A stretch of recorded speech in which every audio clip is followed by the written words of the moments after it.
룻이 가서 베는 자를 따라 밭에서 이삭을 줍는데 우연히 엘리멜렉의 친족 보아스에게 속한 밭에 이르렀더라.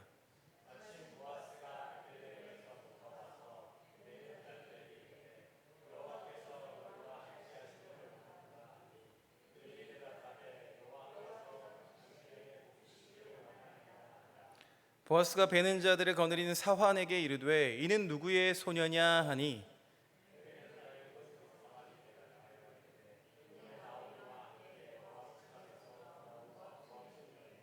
그의 말이 나로 베는 자를 따라 단 사이에서 이삭을 죽게 하소서 하였고 아침부터 와서는 잠시 집에서 쉰 외에 지금까지 계속하는 중이니이다.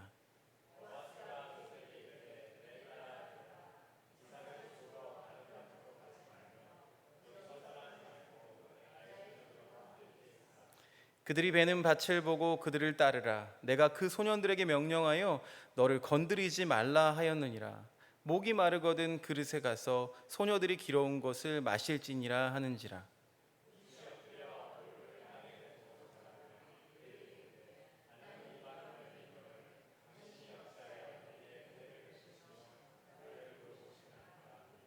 '보아스가 그에게 대답하여 이르되 내 남편이 죽은 후로 내가 시어머니에게 행한 모든 것과 내 부모와 고국을 떠나 전에 알지 못하던 백성에게로 온 일이 내게 분명히 알려졌느니라.'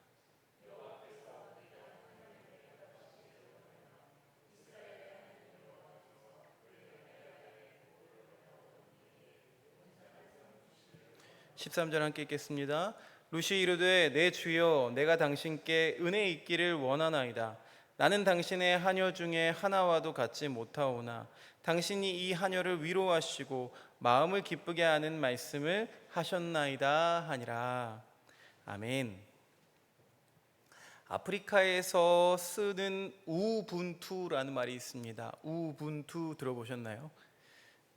우분투라는 말은요, 남아프리카 반투어입니다. 내가 있으니 내가 있다. 그러니까 우리가 함께 있기에 내가 있다라는 어떤 윤리 사상을 일컫는 말입니다. 어떤 공동체 정신이나 인류애를 말할 때 사용하는 단어예요.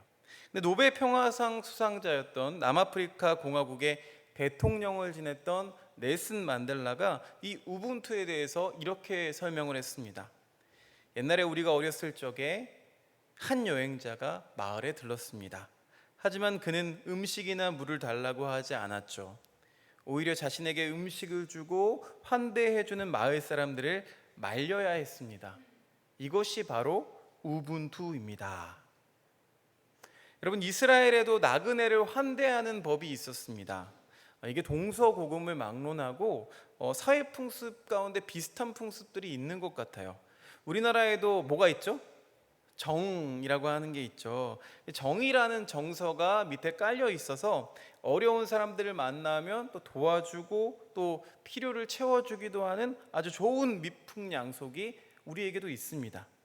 공동체의 이런 아름다운 전통들이 여전히 살아 있기 때문에 여러분, 우리 삶에 그것들이 활력을 주고 또 사는 맛을 느끼게 해주는 것 같습니다. 오늘은요, 베들레헴 공동체를 한번 살펴보려고 합니다. 지난번에 이어서 역시 룻기 말씀을 함께 살펴볼 텐데요. 룻기 1장에서 나오미와 룻의 상황은 어땠나요? 굉장히 힘든 상황이었어요. 혹시 여러분은 신앙생활 하시면서 어떤 때가 가장 힘드셨나요? 제가 생각할 때 예수 그리스도를 믿는 우리 삶에서 가장 어려운 순간은요, 하나님께서 함께 하신다는 것을 의심하는 순간입니다. 아무리 둘러봐도 하나님이 나와 함께 계신 것을 어떻게 확신시켜주는 그런 것들이 하나도 없을 때가 가장 힘든 것 같아요. 그러나 성서에서는 하나님은 우리와 항상 함께 계시다는 것을 보여줍니다. 룻기의 말씀이 바로 그런 하나님을 우리에게 알려주시는 말씀이에요. 특히 오늘 읽고 있는 이 2장 말씀에는요, 보이지 않는 하나님의 손길이 분명하게 드러나고 있음을 우리가 알 수가 있습니다. 2장 1절 말씀 함께 볼까요? 나오미의 남편 엘리멜렉의 친족으로 유력한 자가 있으니 그의 이름은 보아스더라. 새로운 등장인물이 나왔죠. 네, 보아스가 등장했습니다. 이 보아스라는 사람을 수식하는 말은 뭐였습니까? 유력한 자였습니다. 유력한 자. 그러니까 전쟁 중에는요, 이 용사를 말합니다. 이 유력한 자가 용사를 말해요. 근데 보통 때는 어떻게 쓰느냐? 재력이 있거나 또 명성이 있는 사람을 가리킵니다. 그러니까 이 보아스라는 사람은요, 적어도 이 베들레헴이라는 동네에서만큼은 재력과 명성이 있는 사람이었다는 거예요. 자, 뿐만 아니라 배경도 나옵니다. 엘리멜렉의 친족. 엘리멜렉이 누구였죠? 나오미의 남편, 그렇죠? 룻의 시아버지. 엘리멜렉의 친족이라는 표현을 통해서 이 보아스와 나오미의 관계가 어떻게 되는지도 1절에 설명하고 있습니다. 어떤 관계였나요? 고엘이죠. 고엘. 자, 고엘이라는 말 들어보셨을 거예요. 이 고엘이라는 말은 마찬가지로 히브리어인데요, 번역하지 않고 그냥 히브리어 그대로 사용을 했습니다. 보통 히브리어도 많이 번역을 하는데 대명사가 아니면 많이, 고유명사가 아니면 많이 번역을 하는데요, 왜 히브리어 그대로 썼을까요? 번역하기가 어렵기 때문에 그렇습니다. 자, 이렇게 고엘이라는 뜻은요, 좋게는 물음, 내가 대신 뭔가를 물어주다 할 때 물음이라는 의미가 있고요, 나쁘게는 또 보복한다는 의미도 담겨 있습니다. 예를 들어 친족 중에 하나가 어려움을 당하면, 예를 들어서 사업이 다 망하면 무너진 사업을 대신 세워주는 법입니다. 그런데 그 어려움을 당한 이유가 누군가에게 죽임을 당하거나 또 누군가에게 피해를 입어서, 상해를 입어서 그렇게 된 거라면, 고엘은 그 원수에게 대신 보복을 해주는 것이 되기도 합니다. 실제로 아브라함이 롯을 위해서 대신 싸워주고 복수해주는 내용이 성경에 등장하죠. 그래서 이 고엘이라는 단어는요, 축복이라는 뜻도 있지만 또 보복이라는 뜻이 동시에 있기 때문에 우리말로 번역하기가 참 어려운 거예요. 그래서 그대로 히브리어로 사용을 하고 있습니다. 아무튼 이 보아스라는 인물을 설명하면서 유력한 자이면서 또 나오미와는 고엘, 이 고엘 관계라는 배경을 깔고 이야기가 시작이 됩니다. 2절 말씀 우리 같이 읽어볼까요? 같이 읽어보겠습니다. 시작. 모압 여인 룻이 나오미에게 이르되 은혜를 입으면 그를 따라서 이삭을 죽겠나이다. 나오미가 그에게 이르되 내 따라 갈지어다 하매. 자, 룻이 어떤 결정을 내리나요? 이제 먹고 살아야 되죠. 그러니까 룻이 살고 있던 이 고대 근동은요, 모든 재산권이 남자에게 있었습니다. 그러니까 과부에게는요, 어떤 경제적인 능력이 없습니다. 아무것도 없어요. 자, 결국 나오미와 룻은, 특히 룻은 이 다른 사람이 추수하는 곳에 나가서 거기서 이삭을 주어서 생계를 이어나가야 하는 그런 상황이었습니다. 룻이 이삭을 주우러 나가면서 내가 누구에게 은혜를 입으면 이라고 말을 합니다. 이게 무슨 뜻이냐면요, 이삭을 죽기 전에 주인에게 허락을 받아야 된다는 의미인 거죠. 자, 어떻게 됐는지 볼까요? 3절 말씀 보니까 룻이 가서 베는 자를 따라 밭에서 이삭을 줍는데 우연히 엘리멜렉의 친족 보아스에게 속한 밭에 이르렀더라. 자, 룻이 어떻게요? 우연이래요. 자, 엘리멜렉의 친족인 보아스의 밭에 우연히 이르게 됐어요. 구약 성서에는요, 이 세상의 모든 일이 하나님의 의지대로 된다는 사상을 밑바탕에 깔고 있습니다. 그러니까 이 우연이라는 말은요, 오히려 하나님께서 적극적으로 개입하고 계시다는 것을 역설적으로 표현하는 단어이기도 합니다.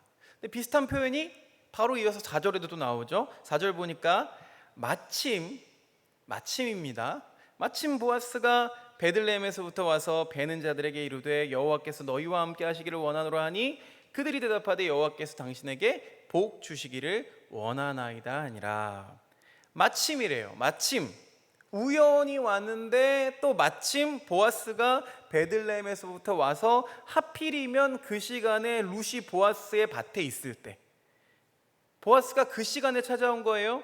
참으로 우연스러운 일이지만 역시 하나님의 손길이 느껴지는 대목인 거죠.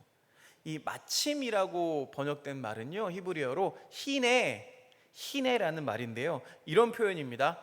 짠, 이런 표현이에요.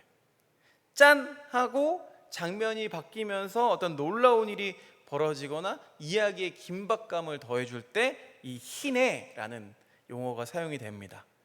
아브라함의 늙은 종이 하란 땅에 가서 이삭의 아내를 위해서 아브라함의 하나님께 기도할 때, 그 기도를 마치기도 전에 리브가가 물을 기르러 우물가로 나오는 장면이 있어요. 여기에서도 이 히네라는 단어가 사용이 됩니다.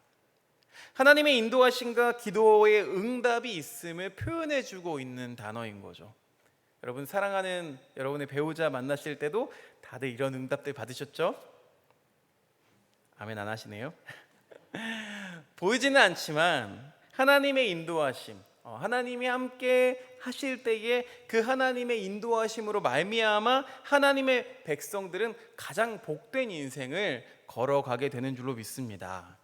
성서에 나오는 수많은 이야기들의 모든 과정들을 하나님께서 인도하셨음을 고백하는 구절들이 참 많이 있는데요, 요셉이 20여 년간 이 애굽 생활을 한 뒤에 형들에게 하나님께서 나를 이곳에 보내신 것은 분명한 뜻이 있었습니다 라고 고백을 하는 장면이 나와요. 또 다윗이 압살롬의 반란을 피해서 도망할 때도 하나님, 아히도벨의 모략을 무력하게 해달라고 하나님께 기도합니다. 그 뒷이야기는 그래서 하나님께서 그래서 어떻게 아히도벨의 그 모략들을 무력화시켰는지에 대해서 설명이 쭉 나옵니다. 그러니까 전쟁의 과정 중에도 하나님께서 개입하고 계시다는 것을 우리가 알 수가 있습니다. 이런 구약의 말씀들을 통해서 우리 눈에 뚜렷이 보이지는 않지만 은밀하게 흐르고 있는 하나님의 역사하심을 우리가 추적해 볼 수 있다는 것입니다. 자, 5절 말씀 보니까요, 이제 보아스가 궁금하죠. 보아스가 이 여인에 대해서 궁금증을 갖기 시작해요. 보아스가 베는 자들을 거느린 사환에게 이르되 이는 누구의 소녀냐? 이는 누구의 소녀냐?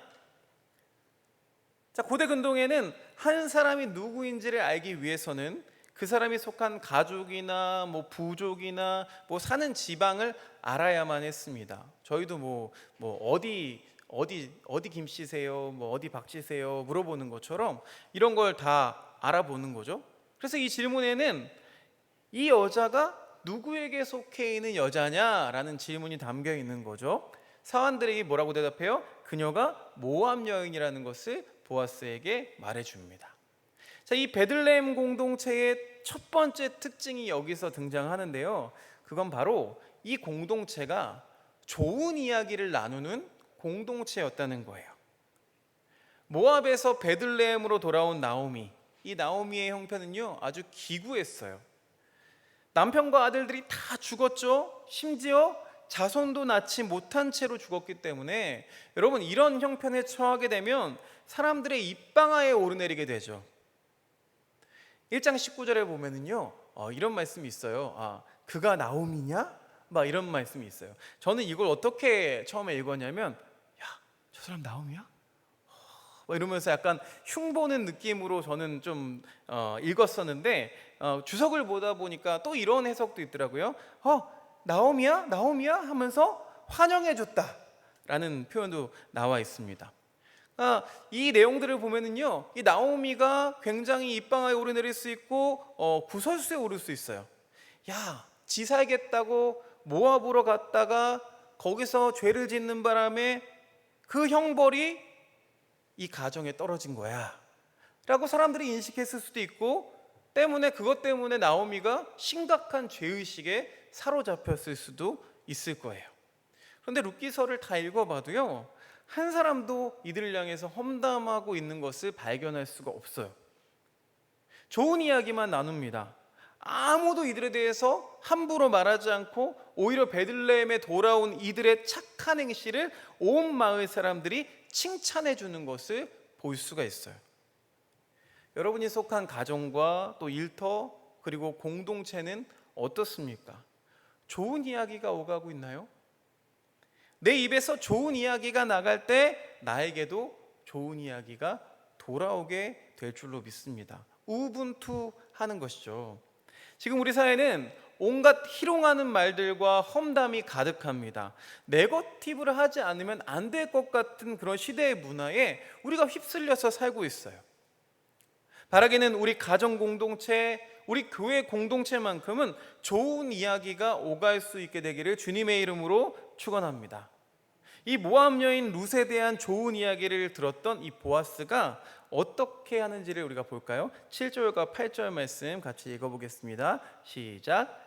그의 말이 나로 베는 자를 따라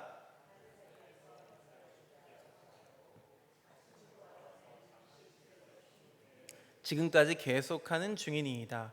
보아스가 룻에게 이르되 내 딸아 들으라. 이삭을 주우러 다른 밭으로 가지 말며 여기서 떠나지 말고 나의 소녀들과 함께 있으라. 두 사람이 어떻게 간접적이긴 하지만 처음으로 대화를 하죠. 대화의 물꼬가 터집니다.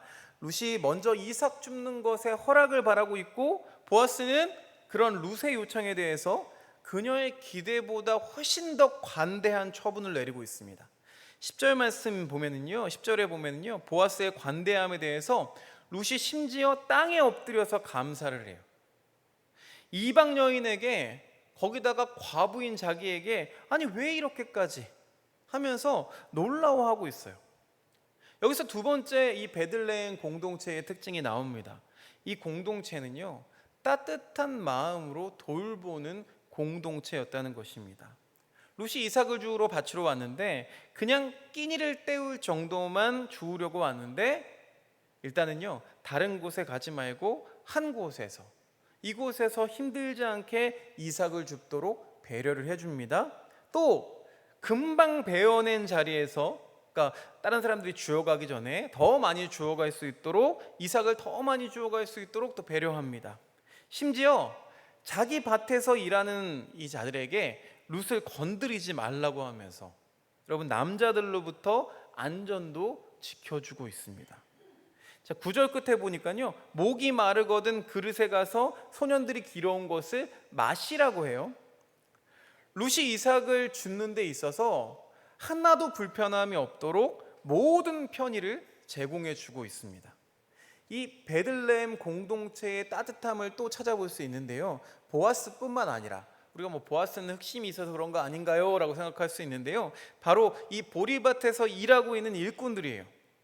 여러분, 농사꾼들은 어떤 때가 가장 기쁠까요? 추수할 때가 가장 기쁘죠. 제일 기다리는 날이 바로 이 추수날입니다. 그런데 손꼽아 기다리던 그날에 어떤 노력이나 기다림도 없이 그냥 자기들 뒤를 따라오면서 이삭을 줍고 있는 여자들이, 여러분, 보기에 어땠을까요? 얄밉죠.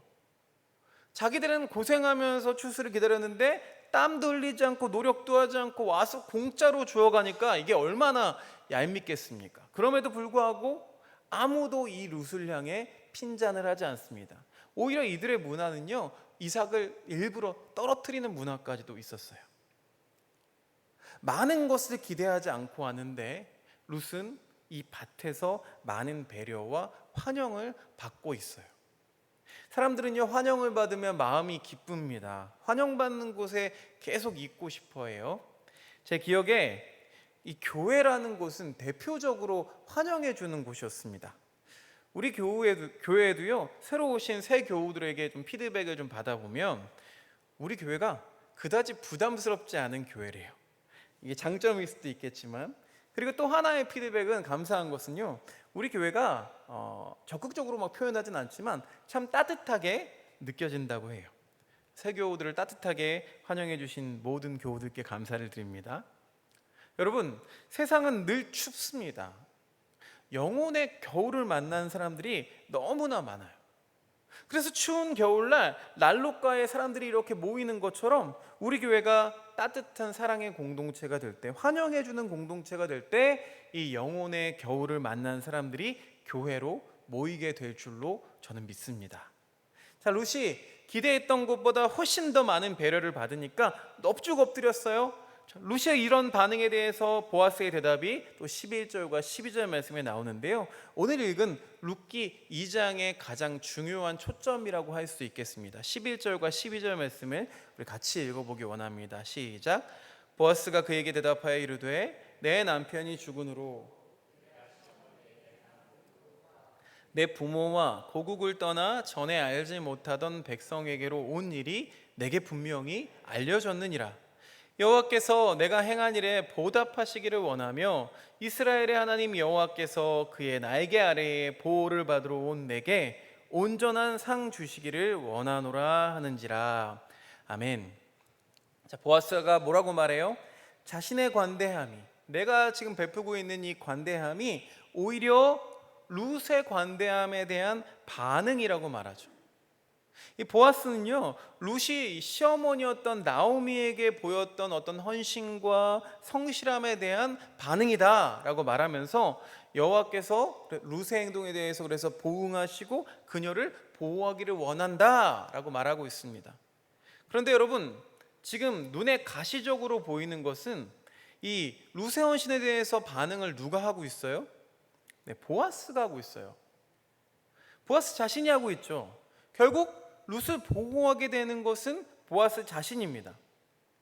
이렇게 룻기에는요, 하나님의 역사가 전면에 나오지 않지만 이 등장인물들의 입술로 그 하나님을 고백하게 하고 또 오히려 고백하는 이 사람의 삶을 통해서 하나님의 품성이 드러나고 있는 것을 볼 수가 있어요. 20세기까지만 해도, 20세기 후반 말고요, 20세기 중반까지만 해도 기독교 서적들을 보면은 포기, 희생, 노예, 자기 부인, 이런 매우 강한 헌신들을 요구하는 단어들을 많이 사용했습니다. 예전에 우리 부흥 강사님들 보시면 이런 얘기들 많이 하셨죠. 그런데 20세기 후반에서 이제 21세기로 접어들면서 이러한 개념들이요, 종이나 또 뭐 언약, 자기인식, 이런 말들로 대체되기 시작합니다.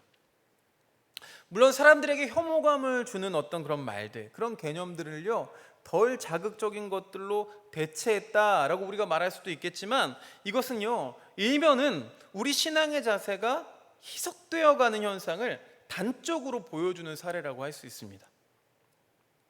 이런 세상의 변화 속에서 우리도 언젠가부터는 이 고통이나 희생이라는 게 이질적이거나 또 부자연스러운 것들로 변해버렸다는 사실입니다.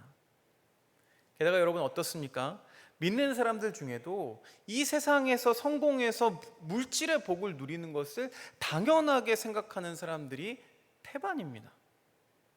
그러다 보니까 그리스도인들이 자신도 모르는 사이에 고통과 희생을 통해서 하나님의 그 역사에 동참하는 것을 혐오하게 되어버렸어요. 오히려 그냥 세상적인 승리와 성공이 성경적인 삶의 지침인 것처럼 보듬어 안고 있습니다. 승리주의자들과 성공병자들이 자리를 메워가고 있다는 것이죠. 이런 교회 공동체들에게 과연 이 룻기가 보여주고 있는 신앙과는 무엇인가요? 그야말로 룻기는요, 이런 세상에 상반되는 가치관과 삶을 우리에게 권면해 주고 있습니다. 제가 전에 섬기던 교회 흉보는 건 아닙니다. 그 교회가 지역에서는 꽤 규모가 있는 편이어서 매달 지역 유지들이 모여서 조찬 기도회를 여는데, 그게 막 한 3개월, 나중에는 뭐 거의 매달 했던 것 같아요. 그러면은 사역자들이요, 그 새벽에 다 동원이 됩니다. 뭐 주차도 도와줘야 되고요, 뭐 안내도 해야 되고요, 뭐 짐도 날라야 되고요. 아침 일찍 나가는 게 싫어서 그런 걸 수도 있어요. 그런데 저는 정말 싫었던 게요, 준비된 게 다 고급이었다는 거예요. 고급, 뭐 최고의 서비스, 뭐 이런 거 좋습니다. 그런데 왜 유독 지역 유지들한테만 그렇게 하는 걸까요? 저는 너무나 안타까웠어요. 과연 노숙자들한테 그런 서비스 하면 안 될까요? 이주 노동자들을 초대해서 밥 한 끼 대접하면 안 될까요? 이런 생각 때문에 속이 굉장히 시끄러웠던 기억이 있습니다. 우리가 세상을 닮아가지 말라고 말하지만 교회가 가장 세상 같은 모습을 보일 때가 참 많이 있어요. 그러면서 교회 그 공동체가 어느 순간 차갑게 식어가고 겨울을 만난 사람들이 그래서 교회를 떠나고 있고 쳐다보지 않고 있습니다. 오늘 이 룻기의 말씀은요, 룻의 어떤 신데렐라 스토리 뭐 이런 게 아니에요. 역사를 주관하시는 하나님 앞에서는 인간의 성패 여부가 중요치 않다는 것을 우리에게 보여주고 있는 말씀입니다. 다만 우리가 삶에서 좌절을 맛보았을 때 어떻게 대응하느냐가 더 중요하다는 것을 우리에게 보여주고 있어요. 오늘 말씀에 이 룻과 보아스라는 인물의 공통점은 둘 다 베푸는 자들이었다는 것입니다. 룻은 시어머니였던 나오미에게 헤세드를 베풀었고, 보아스는 과부가 된 룻과 또 나오미에게 헤세드를 베풀었습니다. 그래서 하나님은 이들에게 헤세드를 베푸십니다. 남을 배려하고 자비 베풀기를 주저하지 않는 자들에게 더 큰 자비를 베풀어 주신 것입니다. 할렐루야. 이 룻기를 통해서 하나님께서는요, 그를 사랑하는 공동체가 어떤 자세로 서로를 바라봐야 되고 또 어떻게 서로를 도우며 살아야 하는지를 가르쳐 주고 계세요. 우리 공동체가 이런 공동체가 되기를 간절히 소망합니다. 서로에게 자비로웠으면 좋겠어요. 룻과 같이 사랑하고 보아스 같이 인내하면 좋겠습니다. 그리하면 하나님께서 우리 모두에게 복을 주실 줄로 믿습니다. 교회 공동체에 대한 말씀을 전할 때 가장 많이 인용하는 말씀이 있다면 사도행전에 나오는 초대교회 공동체의 모습입니다. 나누고 통용하고 말씀을 사모했던 공동체죠. 오늘 말씀에는 그보다 더 빨리 이 좋은 이야기들을 나누고 선입견을 가지고 대하지 않고 자비를 베풀었던 이 베들레헴 공동체가 등장합니다. 여러분, 이런 공동체들의 특징이 있어요. 놀라운 소망의 역사가 이 공동체 가운데 나타난다는 것입니다. 잘 알고 계시겠지만 이 베들레헴이라는 곳은 작은 마을입니다. 큰 공동체가 아니에요. 그러나 이곳은 무엇으로 유명합니까? 떡집 이런 뜻을 가지고 있지만 오늘 말씀 어떤 이런 말씀보다 더 빨리 떠오르는 건 베들레헴 하면 바로 예수님의 나신 곳으로 유명하죠. 초대교회는요, 처음부터 큰 공동체가 아니었습니다. 소수였어요. 그러나 이 공동체에는 어떤 일이 일어납니까? 오순절에 성령께서 그 가운데 강림하시죠. 그러니까 뭐예요, 여러분? 헤세드가 살아있는 공동체에는 누가 함께 하신다고요? 바로 주님께서 함께 하심을 믿습니다. 그리고 그 공동체는요, 세상의 소망이 됩니다. 오늘 말씀은 우리들의 공동체에게 도전을 주십니다. 왜 우리에게 소망이 보이지 않았을까요? 하나님, 왜 한국교회는 소망이 보이지 않는 걸까요? 우리에게 룻의 헤세드가, 보아스의 헤세드가 없기 때문에 그래요. 사랑하는 행복을 나누는 하나교회 교우 여러분, 우리가 잃었던 헤세드를 다시 찾고 구하기를 소망합니다. 세상 사람들은요, 보이지 않는 하나님을 왜 믿냐고 비아냥거립니다. 우리가 하나님의 얼굴을 보여줄 수 없어요. 그러나 보여줄 수 있는 것이 있습니다. 헤세드를 보여줄 수 있어요. 하나님은 오늘 우리들의 헤세드를 통해서 당신의 존재를 그리고 당신의 품성을 나타내시는 분이심을 저는 믿습니다.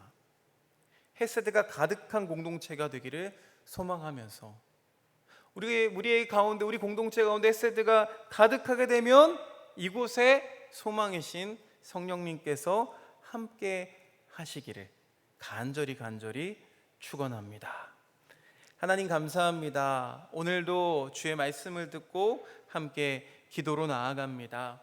하나님, 우리 공동체의 모습을 바라봅니다. 또 내 자신을 바라봅니다. 과연 우리 공동체에는, 내 안에는 헤세드가 살아있습니까?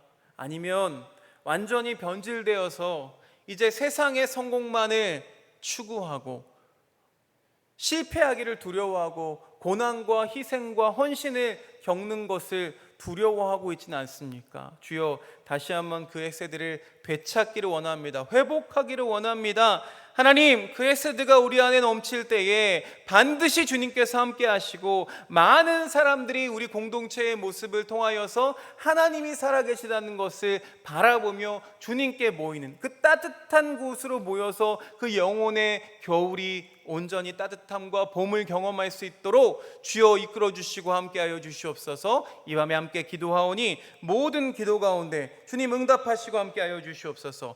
예수 그리스도 이름으로 기도드렸사옵나이다. 아멘. 우리 찬송